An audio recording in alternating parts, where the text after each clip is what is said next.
രാകേഷ് അവിടുന്ന് എന്ത് ചെയ്യണമെങ്കിലും മൂത്രമൊഴിക്കാൻ പോകണമെങ്കിലും തോന്നിയോ വിജയനോട് ചോദിക്കും. പക്ഷെ കളവിനകത്ത് അല്പം ആയുസേ ഉള്ളൂ എന്ന് മനസ്സിലായിക്കൊള്ളണം. സത്യം തെളിഞ്ഞു വന്നാൽ പാർട്ടിയുടെ അവസ്ഥ എന്തായിരിക്കും എന്നുള്ളത് നല്ലോണം ആലോചിച്ചിട്ട് ഇതെല്ലാം പറഞ്ഞാൽ മതി. പക്ഷെ അതാ ഞാൻ പറഞ്ഞു, നുണ പറഞ്ഞ് ഈ പാർട്ടിയെ സംരക്ഷിക്കപ്പെടാൻ മൂലം നുണ പറഞ്ഞാൽ അല്പസമയത്തേക്ക് നിങ്ങൾക്ക് പിടിച്ചു നിൽക്കാൻ കഴിയും. പക്ഷേ സത്യം അതിഭീകര രൂപം കൊണ്ട് പുറത്തേക്ക് വരുമ്പോൾ ഈ നുണ പറഞ്ഞ നിങ്ങളും ഈ മഹാപ്രസ്ഥാനവും എന്താണ് നേരിടേണ്ടി വരിക എന്ന് നല്ലോണം ആലോചിച്ചാൽ.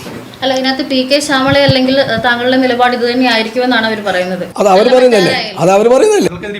എങ്ങനെയാ ഈ പാനൽ വന്നത്? പാനൽ വന്നത് അത് നമുക്ക് എവിടെയാണ് മത്സരിക്കേണ്ടത് തീരുമാനിക്കാം. പക്ഷേ തളിപ്പുറം മത്സരിക്കണമെന്ന അതേ വാചകത്തിലല്ലേ ഈ രാകേഷ് വന്ന് അത് ശ്യാമള ടീച്ചറായിരിക്കണം. ഞാൻ ചോട്ടെ, ഈ രാകേഷ് ജനങ്ങളെല്ലാം പറ്റിക്കാൻ പറ്റും. ഇത് കാണുന്ന ജനങ്ങളെ പറ്റിക്കാൻ രാകേഷിന് സാധിക്കും.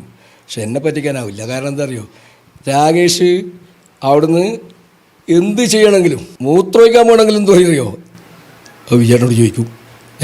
അത് നാളെ മതി എന്ന് പറഞ്ഞാൽ നാളെ മതി. ഇത്തരം നിലപാട് സ്വീകരിക്കുന്നവരാണ് ഈ രാകേഷ് എന്നുള്ളത് ആർക്കാ അറിയാതെ? ആ രാകേഷ് ഇത് വെക്കുകയാണ്.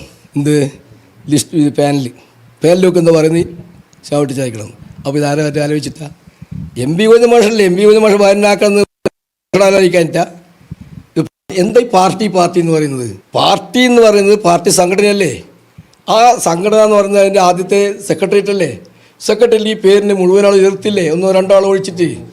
അവർ പറയുന്നത് ഇപ്പം എന്താ പറയുക, ഒറ്റയാളും ടി.കെ. മൊയ്തീൻ മാഷ് പേര് പറഞ്ഞിട്ടില്ല. ഇല്ല, എന്താ പറയാതിരുന്നതിൻ്റെ കാരണം നിങ്ങൾ ആദ്യം ഇത് മഹിളയായിരിക്കണം എന്ന് പറഞ്ഞല്ലോ. പിന്നെ എൻ്റെ പേര് ആര് പറയും? എന്നാൽ ഞാൻ പറഞ്ഞിട്ടുണ്ട്, അവർ പറഞ്ഞു ശരിയാ, ഞാൻ പറഞ്ഞിട്ടുണ്ട്. ഇതെല്ലാം പറയുമ്പം എന്താ എൻ്റെ യോഗ്യത ചോദിച്ചിരുന്നത് വ്യാമോഹം കൊണ്ടാ? എം വി ആരും വ്യാമോഹം ഇല്ലാത്ത ആൾ, കെ രാകേഷ് വ്യാമോഹം ഇല്ലാത്ത ആൾ. എന്നെ വ്യാമോഹം പഠിപ്പിക്കുക. നിങ്ങളെല്ലാം MLA-ആയി അത് തിളങ്ങുന്നു. ഞാൻ പാർട്ടി സംഘടനയും കൊണ്ട് ഈ മലയോര മേഖലയിൽ നടക്കുക, എന്നിട്ട് എന്നെ നിങ്ങൾ വ്യാമോഹം പഠിപ്പിക്കുന്നത്. പിന്നെ എം പി ഗോവിന്ദ മാഷാണ് തീരെ വ്യാമോഹം ഇല്ലാത്ത ആൾ. എന്താ പറയുക, 2 തവണയും 3 തവണയും MLA ആയി, മന്ത്രിയായപ്പോൾ സെക്രട്ടറി ആയപ്പോൾ സെക്രട്ടറി സ്ഥാനം ഒഴിവായില്ല. 4ാമത്തെ തവണയാകുമ്പോഴേക്ക് എൻ്റെ ഭാര്യ ആയിരിക്കണം. വ്യാമോഹം തീരെയില്ല.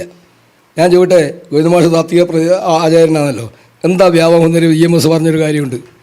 അതാത് ആൾക്ക് പാർലമെൻറ്റ് സ്ഥാനത്തിൽ മത്സരിക്കുക എന്നുള്ളത് മാത്രമല്ല പാർലമെൻറ്റ് വ്യാമോഹം.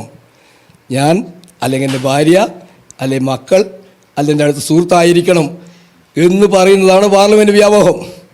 അതാണ് എം പി ഗോവിന്ദ മാഷ് പറഞ്ഞത്. മഹാനായ EMS പാർലമെൻറ്റ് വ്യാമോഹത്തെക്കുറിച്ച് പറഞ്ഞ കാര്യം ഇത് ഈ ഗോവിന്ദ മാഷക്ക് പ്രസക്തമാണ്.